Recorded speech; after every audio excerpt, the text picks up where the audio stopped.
This quick guide video will discuss the common procedures which occur following a baby's refer from a newborn hearing screening test. We will also look at the equipment required for further testing. In these cases where a baby has not passed their screening test or referred, typically a secondary screening test is carried out.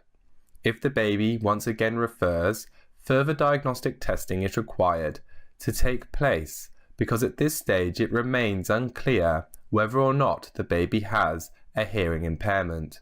Besides referrals based on actual hearing loss, referrals also occur because of room or baby noise, tester inexperience or skill level, equipment malfunctions, or other extraneous causes, which remain unknown.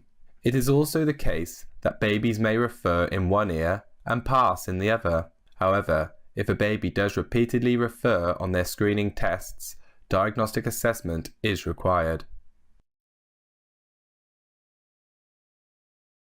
Highly skilled clinicians will inspect the baby's ear with an otoscope to ensure there are no obstructions present, and they will obtain a history of health and family history of hearing from the parents or caregivers.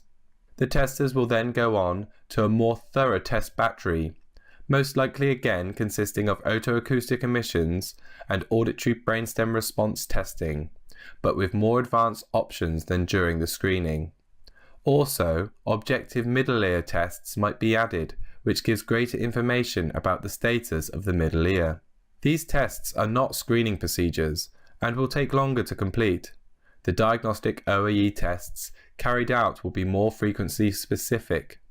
The equipment required here may be similar to that found in a screening program, but will be able to cover a larger testing range and give more detailed information as a result. Clinicians then usually go on to test the auditory brainstem response. In the diagnostic assessment, this is no longer an automated test where a simple pass or refer is displayed on a screen. The clinician tests at different frequencies as well as at different intensities in both ears to ascertain the hearing thresholds in each ear. These measurements require advanced interpretation. At a later stage, these tests will get repeated to ensure that the results are accurate. If a hearing loss is detected, depending on the nature of that hearing loss, the child and family will be typically seen by an otolaryngologist or ear, nose and throat specialist, and in a hearing aid center which administers hearing aids, cochlear implants, and other assistive listening devices to children.